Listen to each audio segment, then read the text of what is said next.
तो आप सोच के देखिए कि यहाँ की न्याय प्रणाली पर कोई व्यवस्था नहीं होने वाली है सुदृढ़। क्या मुझे न्याय नहीं मिलेगा? मेरे बेटे अतुल सुभाष को न्याय नहीं मिलेगा?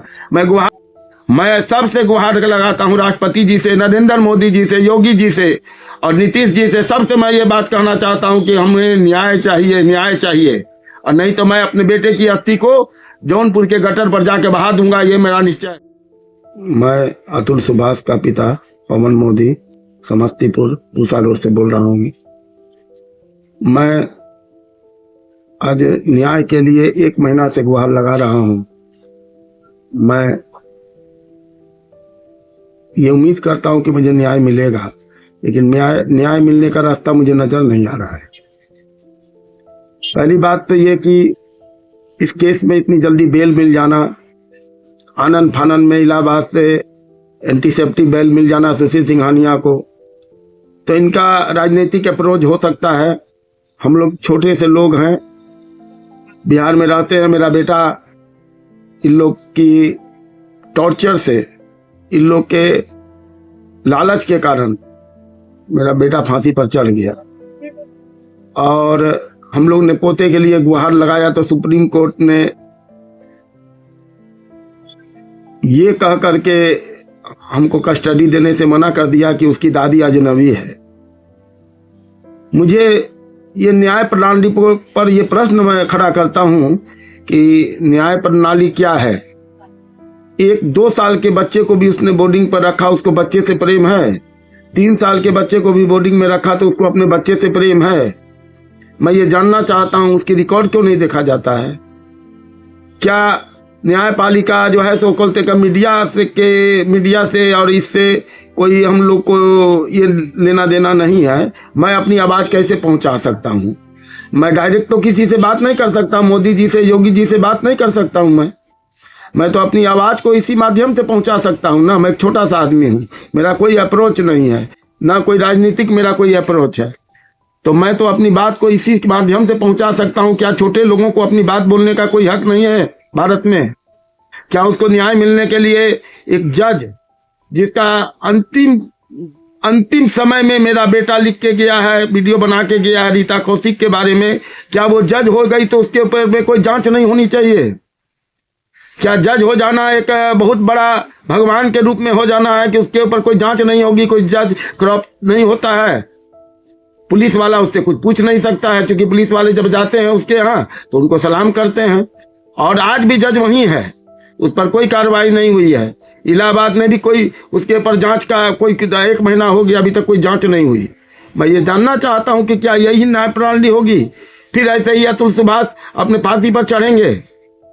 1 महीना में अभी तक कोई भी बात नहीं हुई, ना संसद में कोई इसकी चर्चा हुई है। मैं तो ताज्जुब करता हूँ, छोटी छोटी बातों को संसद में उठाया जाता है और इतनी बड़ी बात जिस पर एक जज करप्ट होने की बात है, उसके भी बारे में कोई जांच की कोई व्यवस्था नहीं है।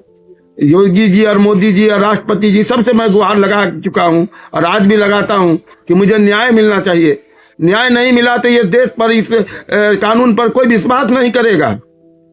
और आप लोग संसद में छोटी छोटी बात पर इतना हल्ला हो जाता है। वहां पर आज मेरा बेटा फांसी पर चढ़ गया इस न्याय व्यवस्था के कारण, जज के करप्ट होने के कारण। रीता कौशिक को अभी तक वहीं पर रखा गया, उसको कम से कम दरकिनार भी नहीं किया गया, सस्पेंड भी नहीं किया गया है।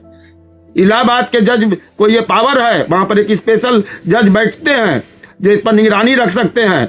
जब इस केस में उनका नाम आया तो कम से कम उनको वहां से तो कम से कम अलग करना चाहिए था, जांच को उसकी होनी चाहिए थी, लेकिन अभी तक वहीं पर है। क्या जज हो जाना सब कुछ मने बराबर है? जज हो गया तो उसके बाद उस पर कोई कार्रवाई नहीं हो सकती है, चाहे वो पैसा ले, करप्ट हो, माने उसके बारे में कोई जांच की जरूरत भी नहीं है। एक आम आदमी यदि छोटी सी भी कोई गलती करेगा उसके लिए 100 कानून है, 100 व्यवस्था है उसके लिए।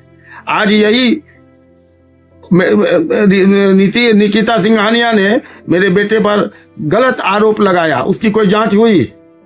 आज वही अपने बयान में कही है कि हम 2 दिन रहे हैं पूसा रोड में, ना मेरे ससुर मेरे पास बेंगलोर आए हैं, वो हमारे पर, मेरे छोटे लड़के पर, मेरी पत्नी पर पूरा आरोप लगाए। उसको सही मान लिया गया, उसका कोई जांच नहीं कराया गया।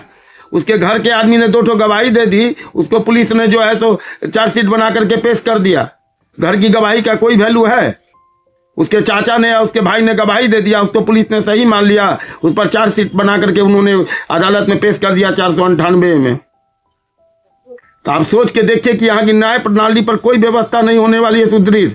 क्या मुझे न्याय नहीं मिलेगा? मेरे बेटे अतुल सुभाष को न्याय नहीं मिलेगा? मैं गुहार लगा रहा हूं, मैं सबसे गुहार लगा चुका हूं और फिर न्याय की मैं गुहार लगाता हूं कि मुझे कम से कम मोदी जी और योगी जी और जितने भी यहाँ के सांसद हैं, एमपी हैं, सबसे मैं गुहार लगाया हूं कि कम से कम मेरे को न्याय मिलना चाहिए। मेरे बेटे मेरे पोते की कस्टडी हमें क्यों नहीं मिल सकती है? ये कहाँ का कानून है? अजनबी हम लोग हैं, दादा दादी अजनबी हैं, और वो जहाँ पर बोर्डिंग में रखे हुए 3 साल के बच्चे को वो लोग उसके जान पहचान वाले थे। आप हमको बताइए, वो लोग जान पहचान वाले हैं? वो अपने बच्चे से प्यार करती है। जब वो बच्चा पैदा हुआ तो 1 महीना मेरी पत्नी वही थी, वो अपना दूध भी मशीन से निकाल के पिलाती थी उसको। वो अपने बच्चे को दूध भी पिलाना उसको पसंद नहीं था। वहां पर आया आती थी, वो बच्चे का देख रेख करती थी, मेरी पत्नी करती थी। उस माँ को मैं कहूँगा कि वो माँ है, उस बच्चे के लिए नहीं। उसने सिर्फ एक पैसा उगाही के लिए बच्चे को जन्म दिया और पैसे बच्चे को ही खड़ा करके पैसा लेने की बात रखती थी। 12,000 रुपया उसका हॉस्टल का फीस था और ये कमाती थी 1.5 लाख रुपया। मेरा बेटा 20,000 रुपया दे रहा था। फिर उसने अपील कर करके उसको 40,000 और 40,000 एरिया रीता कौशिक ने 80,000 देने की बात जुलाई में कही। जुलाई के बाद मेरा बेटा परेशान हुआ है और जुलाई के बाद ही वो ऐसा कदम उठाने का निश्चय करके वो दिसंबर में 8 तारीख को अपना जीवन लीला खत्म कर लिया। तो आप रीता कौशिक पर कोई सवाल नहीं उठा सकते हैं। माने जज के ऊपर यदि कोई ऑब्लिगेशन लग गया तो उसको गुनहगार नहीं है और आम जनता गुनहगार है। यही अपना देश का कानून है, इसके लिए कोई आवाज उठाने वाला नहीं है। मैं सबसे गुहार लगाता हूं, राष्ट्रपति जी से, नरेंद्र मोदी जी से, योगी जी से और नीतीश जी से, सबसे मैं ये बात कहना चाहता हूं कि हमें न्याय चाहिए, न्याय चाहिए। और नहीं तो मैं अपने बेटे की अस्थि को जौनपुर के गटर पर जाके बहा दूंगा, ये मेरा निश्चय है। और हम लोग भी आत्महत्या कर लेंगे।